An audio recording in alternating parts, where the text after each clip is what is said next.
We make it up as we go along.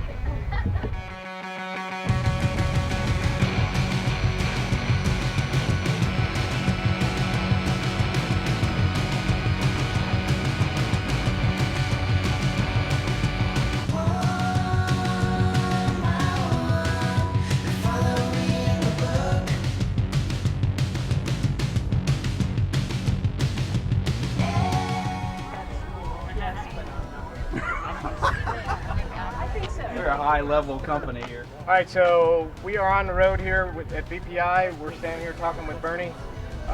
Bernie's a longtime Mopar guy, and he goes to the Lansdowne cruise-ins all the time, sits down in Mopar Corner. But he's got a new car that we haven't seen, at least I haven't seen yet.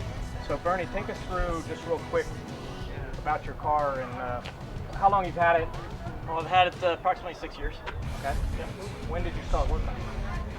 6 years ago. 6 years ago, Yep, right? bought it from Eric. Typical project car. Typical project. You start off thinking you're going one direction and then head down to a different direction. All right. So tell me a little bit about it, because I'm not a Mopar guy. So what year and what all is it? Because I understand it's on a different frame and So different setup. It's a 1972 Plymouth Scamp. Okay. It's got a Riley Motorsports front suspension on it. Obviously, it's got a drivetrain out of a newer vehicle, in this case, the Challenger SRT8. Okay. Complete drivetrain with a 392 Hemi and a 6-speed TR6060 transmission. How about the rear end? The rear end's an 8 3/4 with a 355 gear in it. Do all the work yourself?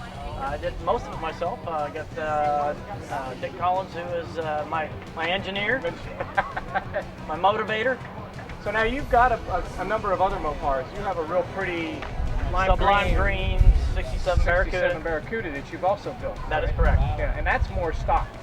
Okay. It's got a 5.7 Hemi in it. Okay. All right. Something about those Hemi. Yeah. It's just got to be different. It's just and I like the fuel injection. I like going that route and making subtle changes to the car, right? Just for them to stand out. And I try to do it on cars that are not one-of cars, like a '69, Camaro. Right. Try to do it on a car that, in this case, probably was worth a lot of money, so you're not really destroying something that's original. How about the interior?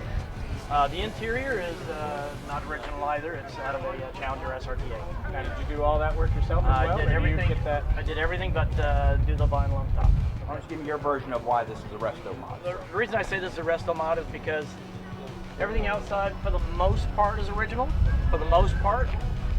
Everything inside, whether it's in the engine compartment or inside the car, is new. New as in 2011, something you would see on a new car put out today. So if you look at the interior, it doesn't look like a 72 Scamp anymore. It looks like maybe a 72 Scamp that could be built in 2020. Gotcha. And then on your suspension, so you have upgrades on the suspension with the front end, and also tell us about you got the horsepower. How about the stopping power?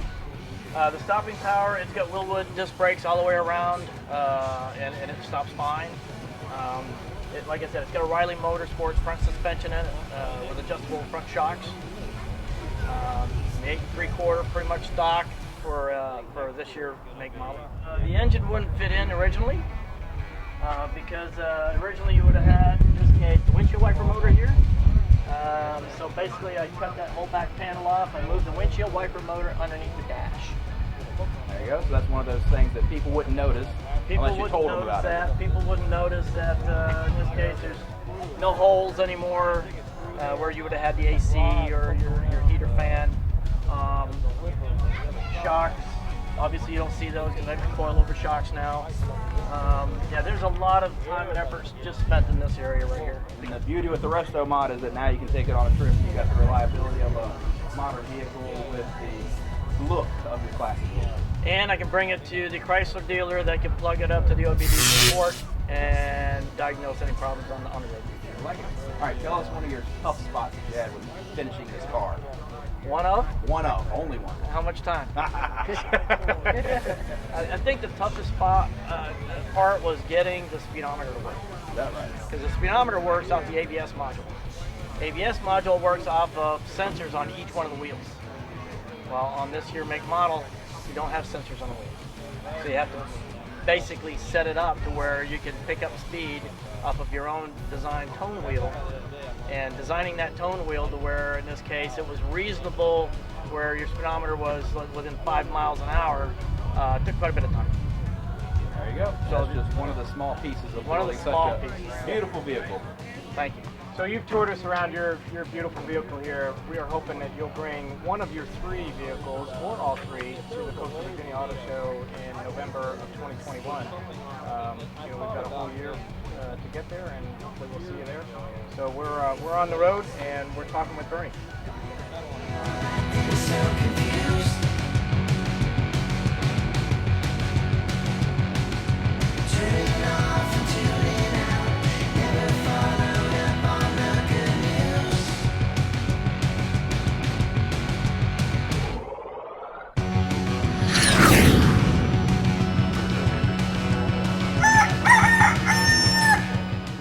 At the 2021 Coastal Virginia Auto Show, which will be next November, and bringing this or your other car to come out and hang them.